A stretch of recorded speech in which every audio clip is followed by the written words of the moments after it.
రైతులను ప్రభుత్వమే ఆదుకోవాలి అని చేవేళ్ల నియోజకవర్గంలో భారత రాష్ట్ర సమితి నాయకులు నిర్వహించిన మీడియా సమావేశంలో చేవేళ్లలో బీఆర్ఎస్ పార్టీ ఆధ్వర్యంలో నాయకులు విలేకరుల సమావేశం నిర్వహించారు. ప్రస్తుతం కాంగ్రెస్ ప్రభుత్వంపై తీవ్ర విమర్శలు చేశారు. రాష్ట్రంలో రైతాంగం ఎదుర్కొంటున్న సమస్యలపై వారు ప్రధానంగా గళమెత్తారు. ధాన్యం కొనుగోలులో జాప్యం, చేవేళ్ల పరిసర ప్రాంతాల్లో పండించిన పంటలను కొనుగోలు కేంద్రాల్లో సకాలంలో స్వీకరించడం లేదు అని, దీనివలన రైతులు తీవ్ర ఇబ్బందులు పడుతున్నారు అని మండిపడ్డారు. ప్రతి గింజను ప్రభుత్వం మద్దతు ధరతో తక్షణమే కొనుగోలు చేయాలని డిమాండ్ చేశారు. ఆర్థిక సహాయం, రైతు భరోసా రైతులకు అందించాల్సిన అవసరం ఎంతైనా ఉంది అని, పెట్టుబడి సాయం, పెండింగ్ లో ఉన్న రుణమాఫీ మరియు ఇతర ఆర్థిక ప్రయోజనాలను ఆలస్యం చేయకుండా నేరుగా రైతుల ఖాతాల్లో జమ చేసి వారిని ఆదుకోవాలి అని ప్రభుత్వాన్ని కోరారు. ప్రకృతి వైపరీత్యాలు లేదా నీటి ఎద్దడి వలన దెబ్బతిన్న పంటలకు తగిన నష్టపరిహారం అందించి అన్నదాతలకు భరోసా కల్పించాలి అని, ఆ బాధ్యత ప్రభుత్వంపై ఉంది అన్నారు.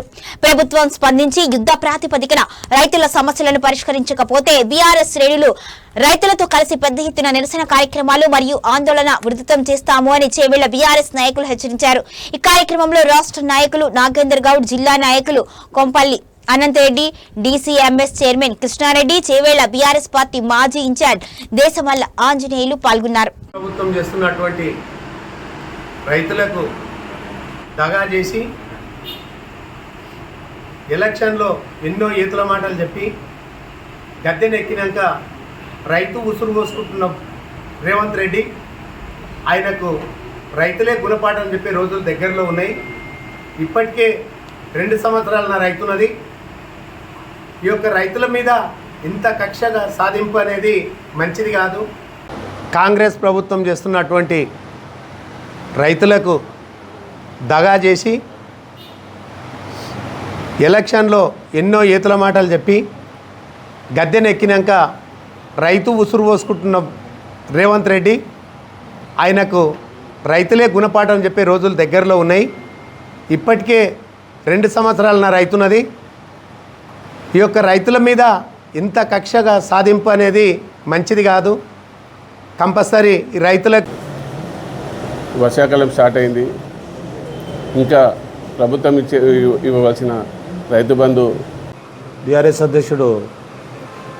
బీఆర్ఎస్ వర్కింగ్ అధ్యక్షుడు కేటీఆర్ మరియు సబితారెడ్డి గారి ఆధ్వర్యంలో ప్రెస్ మీట్ ఆదేశానుసారం ప్రెస్ మీట్ చేయడం జరుగుతుంది. అయితే ముఖ్యంగా ఈరోజు మాట్లాడేది రైతుల గురించి.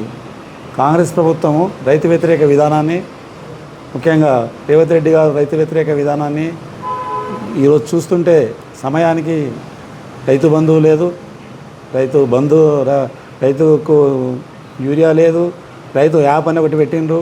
ఆ యాప్లో పెడితే మొత్తం ఎక్కడ బుక్ అయితే లేదు. రైతులకు చాలా కష్టపడే పరిస్థితి ఉంది. ముఖ్యంగా ఈరోజు నిన్న రాహుల్ గాంధీ బర్త్డే నాడు ఒకటి మంచి పెద్ద గిఫ్ట్ ఇచ్చిండు. ఏం చెప్పిండంటే ధాన్యము కేంద్ర ప్రభుత్వం ఎంత ఉంటే మేము అంతా ఉంటామని చెప్పేసిండు. కేంద్ర ప్రభుత్వం ఒక లిమిట్ పెట్టింది. లిమిట్ ఏం పెట్టింది, అందరే ఉంటాంటుండు. ఆ రోజు అధికారం రాకముందు ఏం చెప్పిండు, బీఆర్ఎస్ వర్కింగ్ అధ్యక్షుడు కేటీఆర్ మరియు సబితారెడ్డి గారి ఆధ్వర్యంలో ప్రెస్ మీట్ ఆదేశానుసారం ప్రెస్ మీట్ చేయడం జరుగుతుంది. అయితే ముఖ్యంగా ఈరోజు మాట్లాడేది రైతుల గురించి.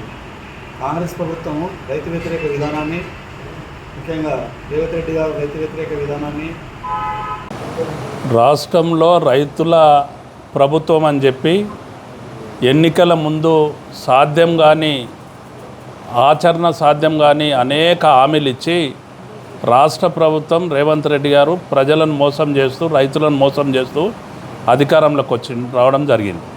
2.5 సంవత్సరాలు అయింది. ఈరోజు రైతులకు రైతు బంధు ఇవ్వడం లేదు, రైతులకు రుణమాఫీ చేస్తున్నాడు. రుణమాఫీ కూడా 40% దాటి రాలేదు. గతంలో చూస్తే ముఖ్యమంత్రి అయిన తర్వాత రాష్ట్రంలో ఉన్న అందరు దేవుళ్ళ మీద ఒట్టు తిన్నాడు. నేను రైతు బంధు ఇస్తా అని చెప్పి, రుణమాఫీ చేస్తా అని, రైతులకు మేలు చేస్తా అని. ఆ దేవతలను కూడా మోసం చేసాడు. అన్ని వర్గాలను మోసం చేస్తూ రాష్ట్రంలో ప్రభుత్వం అని చెప్పి ఎన్నికల ముందు సాధ్యం కానీ ఆచరణ సాధ్యం కానీ అనేక హామీలు ఇచ్చి రాష్ట్ర ప్రభుత్వం రేవంత్ రెడ్డి గారు ప్రజలను మోసం చేస్తూ, రైతులను మోసం చేస్తూ అధికారంలోకి రావడం జరిగింది. 2.5 సంవత్సరాలు అయింది. ఈరోజు రైతులకు రైతు బంధు ఇవ్వడం లేదు, రైతులకు రుణమాఫీ చేస్తున్నాడు.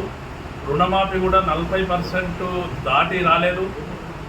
గతంలో చూస్తే ముఖ్యమంత్రి అయిన తర్వాత రాష్ట్రంలో ఉన్న అందరు దేవుళ్ళ మీద ఒత్తిడి 500 బోనస్ ఇస్తామన్నాడు. మరి ఏమైంది? ఏ పంటకు ఇస్తున్నాడు? ఇవాళ అన్ని పంటలకు కూడా బోనస్ ప్రకటించిన 500 ప్రకటించిన రేవంత్ రెడ్డి గారు ఈరోజు ఒక్క పంట కూడా ఇవ్వలేని పరిస్థితి ఉన్నది. ఒడ్లు కొనలేని పరిస్థితి ఉన్నది. నిన్న మొన్న రాహుల్ గాంధీ గారి బర్త్డే సందర్భంగా రాష్ట్ర ప్రజలకు ఒక గిఫ్ట్ ఇచ్చాడు. ఏదైతే కేంద్రంలో అధికారంలో ఉన్న బీజేపీ నరేంద్ర మోదీ గారి ప్రభుత్వం రైతులను మోసం చేస్తే, రైతులకు వ్యతిరేకమైన ప్రభుత్వం అక్కడ నడుస్తుంటే వాళ్ళు ఏదైతే నిర్ణయించిందో వాళ్ళ గైడ్లైన్స్ ప్రకారం పోతానంటున్నాడు. అంటే కేంద్ర ప్రభుత్వం బడేబాయి చోటేబాయి కలిసి తెలంగాణలో ఉన్న రైతులందరినీ మోసం చేస్తున్న పరిస్థితి ఉన్నది. బీజేపీ ప్రభుత్వం ఒకవైపు దేశంలో మోసం చేస్తుంటే వాళ్ళని అనుసరించి రాష్ట్రంలో రేవంత్ ప్రభుత్వం రైతులను మోసం చేస్తున్న పరిస్థితి ఉన్నది. రైతులకు చెప్పిండు ఆ రోజు ఏదైతే రైతు బంధు, రైతుతో పాటు